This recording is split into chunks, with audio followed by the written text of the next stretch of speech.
الحمد لله الذي زين النبيين بحبيبه المصطفى ومن على المؤمنين بنبيه المجتبى والصلاة والسلام على سيدنا ومولانا محمد خير الورى وعلى آله وأصحابه المتأدبين بالتقوى. أما بعد فأعوذ بالله من الشيطان الرجيم. بسم الله الرحمن الرحيم. اقرأ باسم ربك الذي خلق. صدق الله العظيم.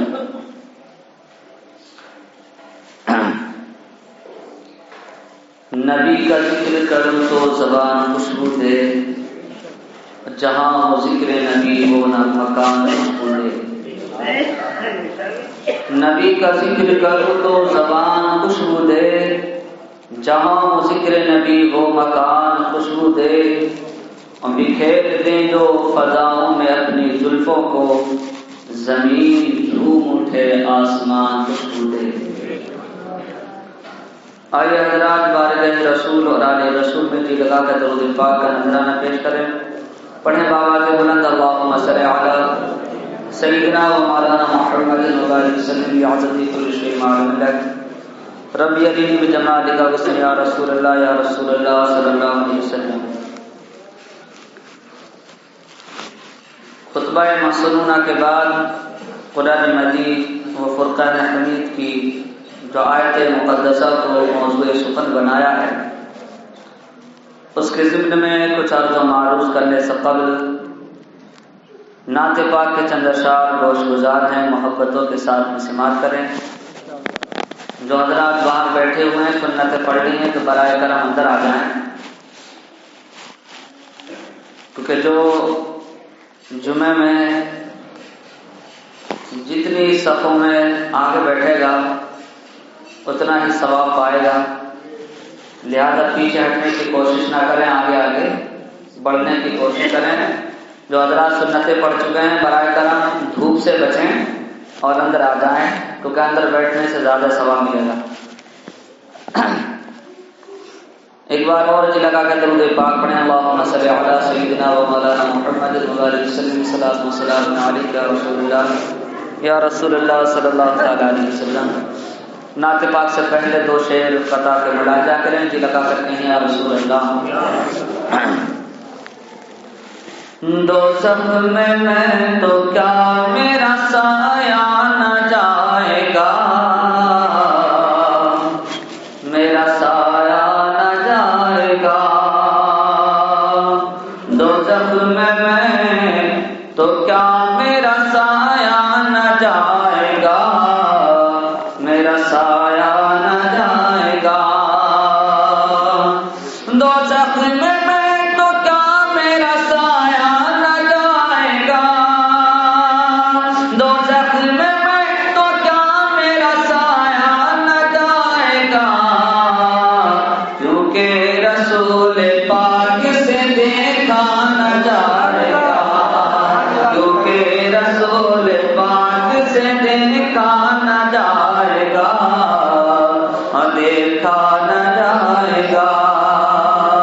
اور جنت میں وہ رسول ہمارا نہ جائے گا، ہمارا نہ جائے گا. مصر ثانی میں توجہ چاہتا ہوں کہ جنت میں وہ رسول ہمارا نہ جائے گا، ہمارا نہ جائے گا. اور نانا نہ جائیں گے تو نواسا نہ جائے گا، نواسا نہ جائے گا. جنت میں وہ رسول ہمارا نہ جائے گا، اور نانا نہ جائیں گے تو نواسا نہ جائے گا. جب تک ہر ایک امتی بخشا نہ جائے گا، جب تک ہر ایک امتی بخشا نہ جائے گا، بخشا نہ جائے گا. جب تک ہر ایک امتی بخشا نہ جائے گا، بخشا نہ جائے گا. دوزخ میں تو کیا میرا سایہ نہ جائے گا، میرا سایہ نہ جائے گا۔ نعت پاک کا مطلب محبتوں کے ساتھ سماعت کریں جی لگا کر کہیں یا رسول اللہ، یا نبی پیارے نبی نظر کرم فرمانا، اے حسنین کے نانا، اے حسنین کے نانا، اے حسنین کے نانا، اے حسنین کے نانا، یا نبی پیارے نبی نظر کرم فرمانا، اے حسنین کے نانا، اے حسنین کے نانا، زہرا پاک کے صدقے ہم کو، زہرا پاک کے صدقے ہم کو طیبہ نگر بلوانا، اے حسنین کے نانا نانا، اے حسنین کے نانا۔ اور یہ بند محبتوں کے ساتھ سماعت کریں کہ آپ کے در کا میں ہوں بھکاری، آپ ہیں میرے داتا، آپ کے در کا میں ہوں بھکاری، آپ ہیں میرے داتا، سارے ناطے رشتوں سے ہے پیارا اپنا ناتا، آپ تو ہیں آتا ہے جن کو، آپ تو ہیں آتا ہے جن کو سب کی لاج بچانا، اے حسنین کے نانا نانا، اے حسنین کے نانا، اے حسنین کے نانا، اے حسنین کے نانا۔ اور بے سایہ ہے لیکن دو جگ پر ہے آپ کا سایہ، عرش معلا بنا محلہ دید کو رب نے بلایا، بے سایہ ہے لیکن دو جگ پر ہے آپ کا سایہ، عرش معلا بنا محلہ دید کو رب نے بلایا، حشر تلک نہ ہوگا کسی کا، حشر تلک نہ ہوگا کسی کا ایسا نہ جانا، اے حسنین کے نانا، اے حسنین کے نانا، اے حسنین کے نانا نانا، اے حسنین کے نانا۔ اور سج گئی ہے میلاد کی محفل، کیا ہے خوب نظارہ، کیف و مستی میں ڈوبا ہے دیکھو عالم سارا، سج گئی ہے میلاد کی محفل، کیا ہے خوب نظارہ، کیف و مستی میں ڈوبا ہے دیکھو عالم سارا، ڈھونڈ رہی ہے،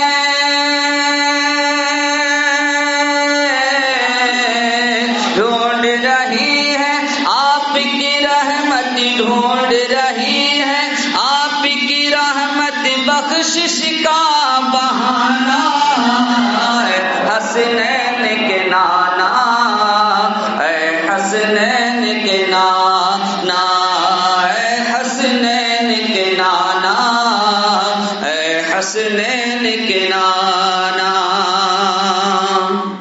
اور آخری شعر مقطع کا ملاحظہ کریں کہ نسبت کا فیضان ہے دیکھو، خاتم غوث جلی ہوں، کرتا ہے مجھ پہ ناز زمانہ، میں اوصاف علی ہوں، نسبت کا فیضان ہے دیکھو، خاتم غوث جلی ہوں، کرتا ہے مجھ پہ ناز زمانہ، میں اوصاف علی ہوں آپ کی آل کے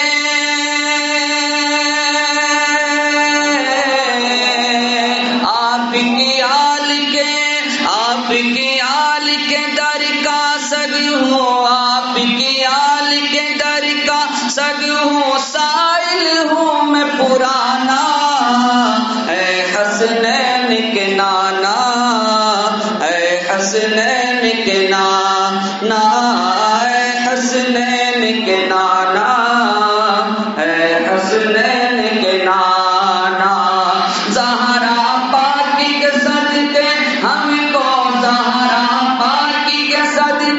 ہم کو طیب نگر بلوانا اے حسنین کے نانا اے حسنین کے نانا.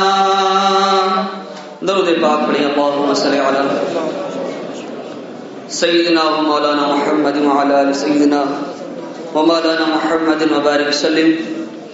صلاۃ و سلام علیک یا رسول اللہ یا رسول اللہ صلی اللہ تعالی علیہ وسلم.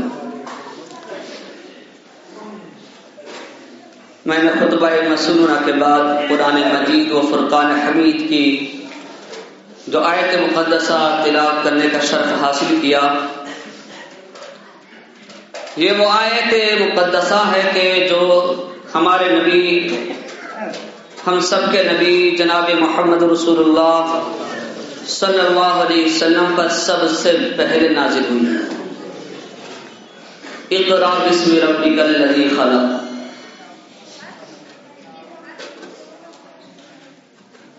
تو سب سے پہلے جو رب کائنات نے بات کی وہ پڑھنے کی کائی کی اقرا پڑھو میرے محبوب اپنے رب کے نام سے کہ جس نے پیدا فرمایا.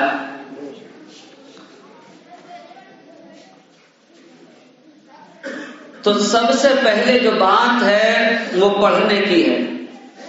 کائی کی ہے؟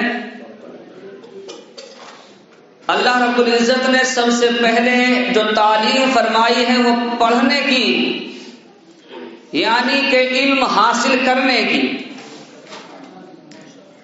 اور وہ علم کون سا ہو؟ جو رب کے نام سے شروع کیا جائے. وہ علم کون سا ہو؟ جو رحمانی ہو، شیطانی نہ ہو.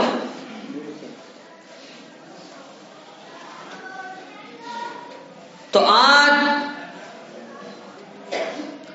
ہم اپنی برادریوں پر فخر کرتے ہیں، کوئی اپنے خاندان پر فخر کیا کرتا ہے، لیکن وہ لوگ، وہ برادریاں، وہ خاندان والے اپنے اوپر فخر کریں لیکن ان کو فخر زیبا نہیں دیتا جس خاندان کے اندر کوئی عالم نہ ہو، جس برادری کے اندر کوئی عالم نہ ہو اس برادری کو اپنی برادری پر فخر زیبا نہیں دیتا.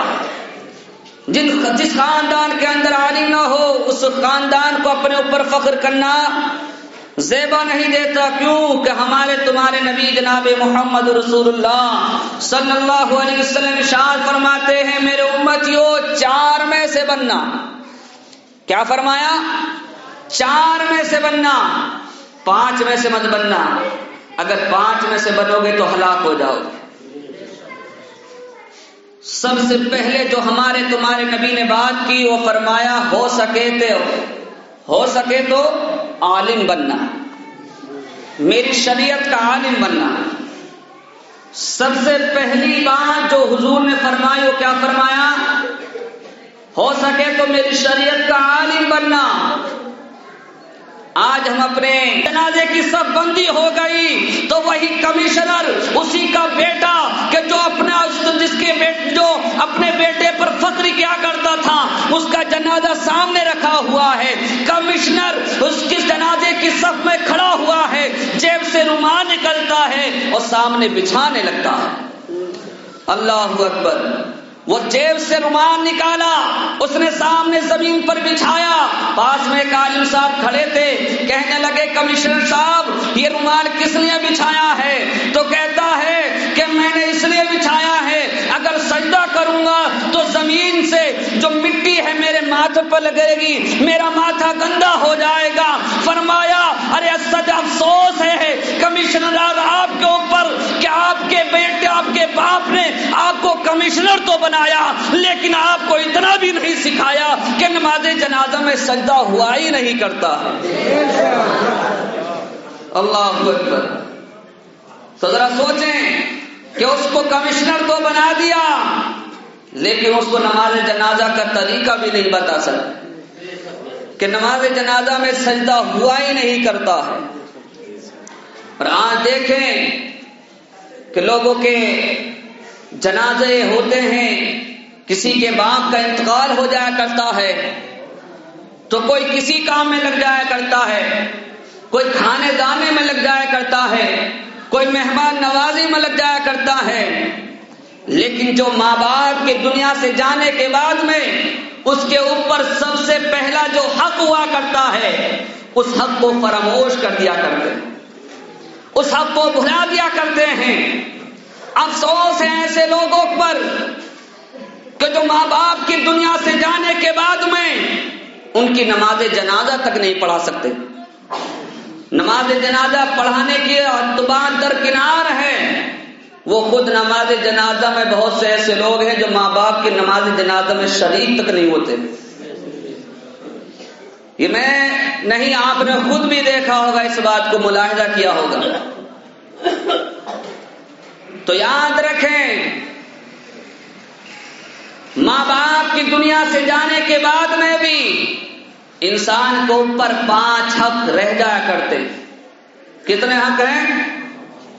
اس کو اچھی طرح سے یاد رکھیں، اپنے بچوں کو سکھائیں، خود بھی سیکھیں۔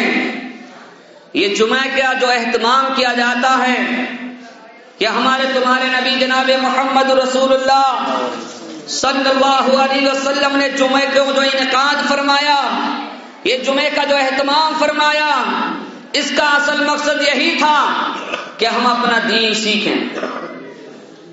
جمعے کے دن جو واعظ ہوا کرتے ہیں، جو تقریریں ہوا کرتی ہیں، یہ لوگوں کو پیغام دینے کے لیے ہوا کرتی۔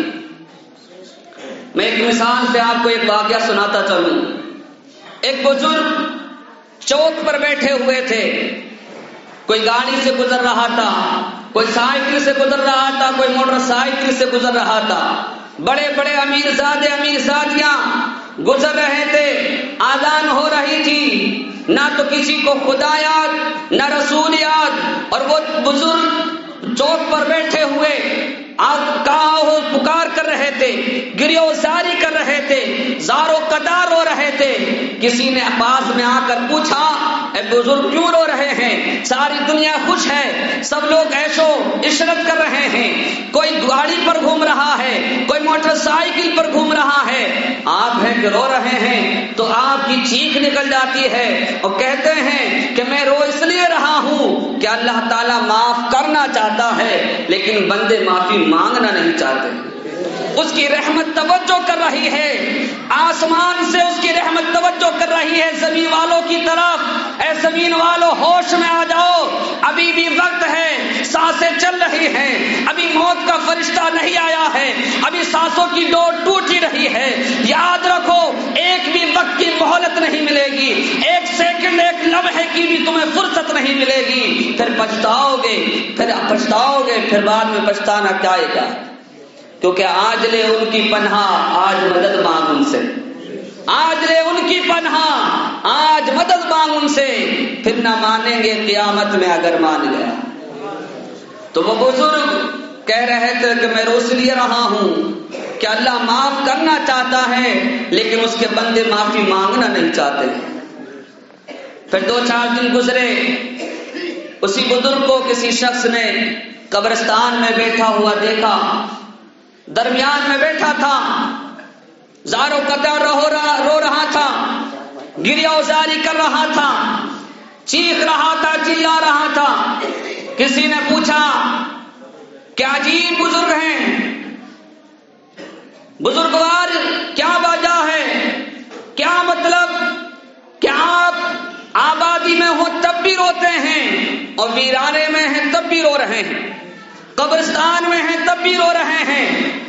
تو پھر چیخ کر کہنے لگے کہ میں اب اس لیے رو رہا ہوں کہ اللہ تعالیٰ سے قبر میں جو جن پر عذاب ہو رہا ہے وہ معافی مانگ رہے ہیں، لیکن اللہ تعالیٰ معاف نہیں کر رہا۔